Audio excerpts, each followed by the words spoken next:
Hello, and welcome to Pirate News. I'm Emmett Bikales. And I'm Claire Wolfe.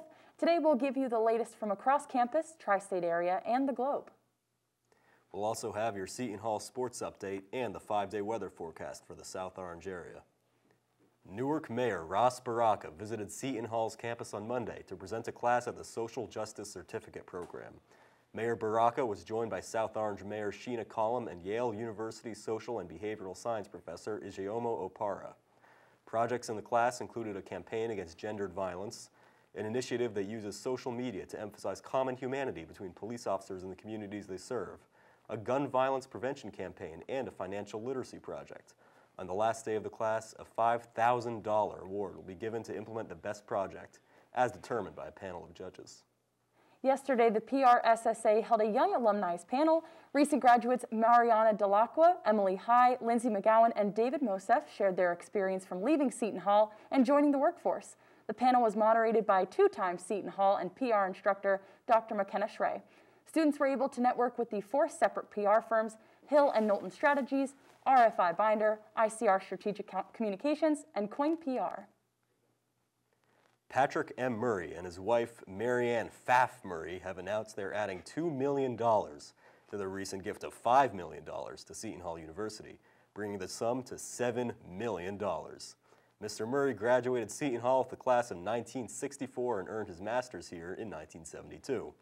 This generous gift will be used for the university's strategic initiatives, including the construction of a new basketball training facility.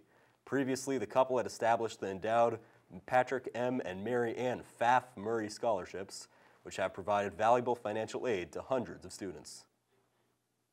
As part of its membership with the International Federation of Catholic Universities, Seton Hall University is planning on forging its first partnership with the Catholic University of South Sudan.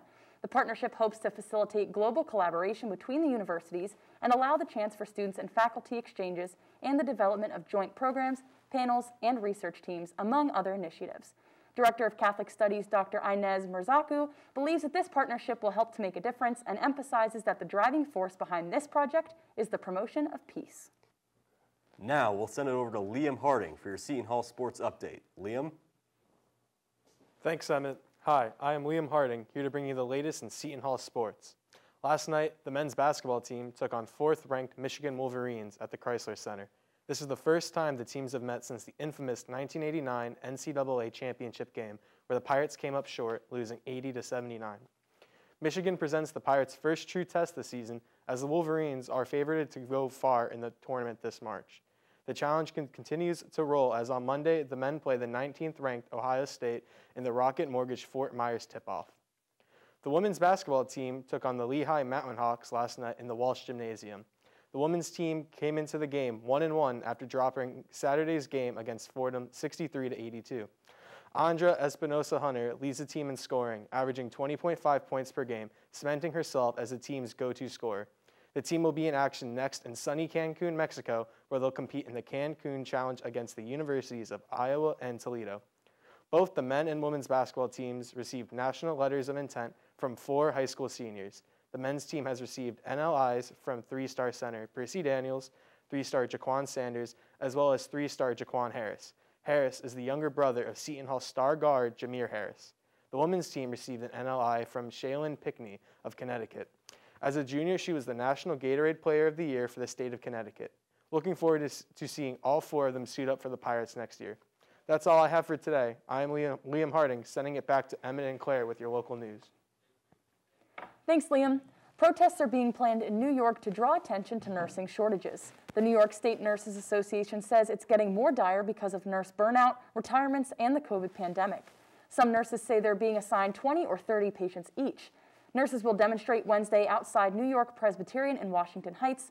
The Nurses Union says demonstrations at other severely overburdened hospitals, Montefiore in the Bronx and Mount Sinai West in Manhattan, are planned to also happen in the upcoming weeks.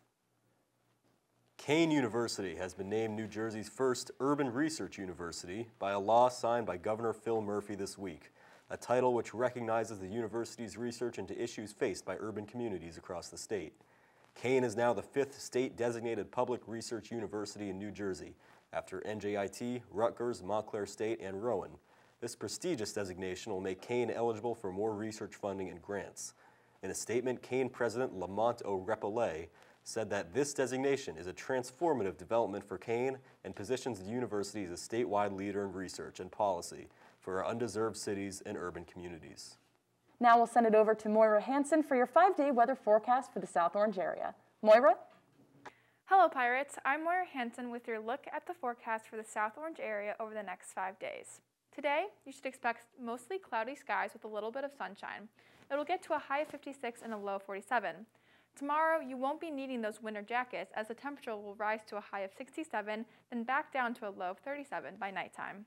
On Friday, it will be mostly sunny with a high of 49 and a low of 31, but it will be a little windy with winds going up to almost 14 miles per hour. Saturday will bring us a high of 47 and a low of 34 with mostly clouds in the sky, finally finishing up the weekend with a high of 52 and a low of 40. That will do it for your 5-day weather forecast. Once again, I'm Moira Hansen, and now back to Claire and Emmett at the desk for more news from across the country. Thanks, Moira. After 20 years of research, Brigham and Women's Hospital is planning its first trial stages of a vaccine that could slow the progression of Alzheimer's in patients. 16 people between the ages of 60 and 85 with early symptomatic Alzheimer's will receive 2 doses of the vaccine 1 week apart, containing protalin, which is thought to stimulate the immune system and fight off Alzheimer's.